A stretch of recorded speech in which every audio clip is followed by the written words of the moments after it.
The North Central agenda, called the Renew Hope, brought all APC support groups together to chart a way forward with regards to the re-election of President Bola Ahmed Tinubu come 2027. Speaking to journalists on the occasion was Mr. Bolaji Bernard, the SA technical to the SGF, Senator George Akume, Dr. Athena John, Chairman Renew Hope Grassroots Movement, and Elder Comrade Osumiri Paul Efe all appraised the performance of President Bola Ahmed Tinubu and affirmed that he will surely emerge victoriously come 2027. I am Maria Pepe for HPTV.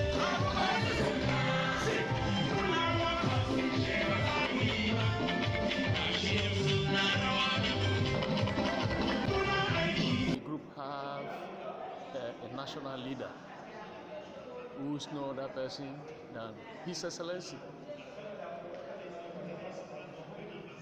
Abdullahi Umar Ganduji. He was 2 times Kano State Governor, APC National Chairman at the time. He stood on his ground to ensure that Bola Ahmed Tinubu returned back to power as a president come 2027. And we are here to declare that 2027 is not negotiable, it's sacrosanct. So I want to encourage every one of us in this country to stand behind Ahmed Bola Tinubu as president to deliver to us the good of what the country has for us, because we have a lot of people who has this kind of syndrome pull him down. But I'm believing God that nobody can pull Asiwaju down, because the grassroots of Nigeria, we are solidly behind him. Today we are having North Central Agenda Summit.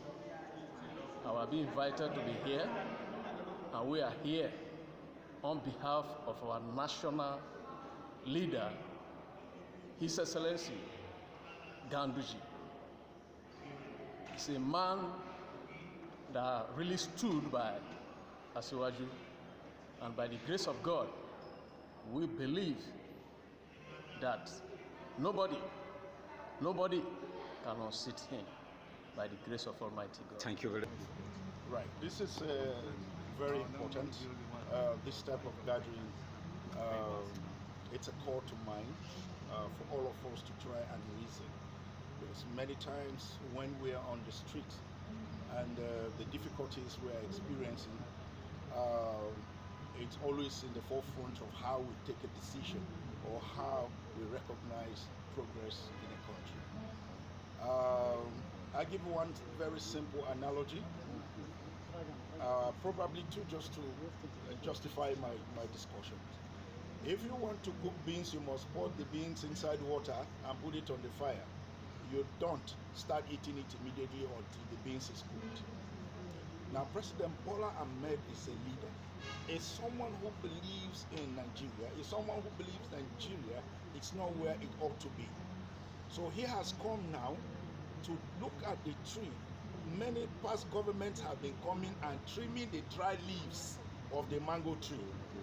He has come and seen that no matter how they trim the leaves, the mango tree is still dying. He has gone to the root where the problem is, because mango tree will take its water and minerals from the ground. He uprooted those things, and he's repositioned Nigeria on the path of recovery. I'll give you very simple examples. Some of the roads you are hearing, the highway roads you are hearing, have been designed in 1958. How come it is now? The local government autonomy is in your constitution. 1999 as amended. How come? The student loan has been there. Many past presidents, past leaders, their children have benefited in student loans abroad. How come? There are so many first start that the president has. He's a trailblazer. He's a leader. This is because someone who's selfless. He has created the development commissions in all the geopolitical zones. He has empowered the fiscal. He has increased and empowered the fiscal ability of the subnationals. It means that he's driving governance to the people at the grassroots, in the village, the citizen, the ordinary person. So this couldn't have been done by any other person but a leader who is desirous of a change. Nigeria must move to the right direction. And that is why gatherings such as this, it's a call to mind. It helps everybody who is seated there and people who are listening to me right now. Nigerians will be able to judge the things not by sentiment, but look at things holistically and look at the critical drive for a Nigeria that we all want. For us to undo the things that have happened in this country and have kept us where we are, it must take some time, but it must take sacrifice. It must take belief in it as well. Because if we don't believe in it, okay, no, we are suffering, Gary has gone off, this is happening. Sir, the indices for development are not counted only by Gary. It's expensive. The ordinary people need to know. The media, you people also, all the people, a cause for explanation. I always tell people when my friends, when they're always laughing at me, but if you go to anywhere now, go to beer parlor, go to supermarket, go to ordinary market, go to village and city, it's never empty. Why is it not empty if life is that difficult? The point is, there are indices that garners and stay around development and makes it not to collapse. The way we were going with the subsidy and all that, we were heading to a collapse.